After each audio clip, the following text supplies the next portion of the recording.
Frustrated by the Pdfnet Library DLL error causing PDFTron to hang? I'm Sophie Chen, a senior Windows support engineer. I'll help you resync those external dependencies today.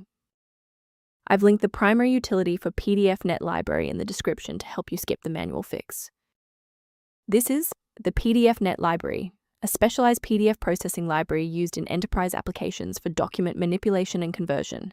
If missing, the host software's print to PDF or view PDF features will result in an immediate application hang, citing a Pdfnet library load error.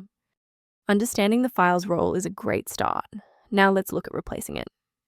The Pdfnet library DLL module is a localized part of the PDFTron integration, and you should reinstall the specific application that is failing to launch to ensure this internal library is correctly restored. In the event the error remains visible, it indicates we need to verify the environment's ability to register new shared resources. A full system restart clears the temporary memory cache and allows Windows to attempt a fresh initialization of all required libraries, including Pdfnet library. Before you reboot, make sure to bookmark this video or click the like button so you can easily find your way back to the next step once your PC is back up and running. If the previous steps didn't work, there's one more action we can take to stabilize the environment.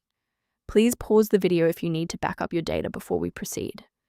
Since the restart failed to clear the diagnostic error, we'll manually refresh the system counter manifests. First, open command prompt as admin. Second, you're going to type lodc_r, then hit enter. Why are we doing this?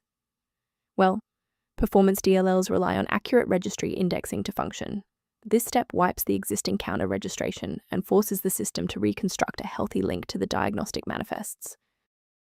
From a systems engineering perspective, there is one major security pitfall I need to help you avoid. If you're attempting to install Pdfnet library DLL yourself, be aware that manual file placement can lead to severe software conflicts and data corruption. Protect your workstation's long-term stability by utilizing a professional-grade diagnostic for routine environment checks. Return to your workflow by reviewing the diagnostic information below, related to Pdfnet library and system efficiency. I hope this resolved the conflict preventing Pdfnet library from launching. For more deep dive technical tutorials and system configuration guides, subscribe to our channel today.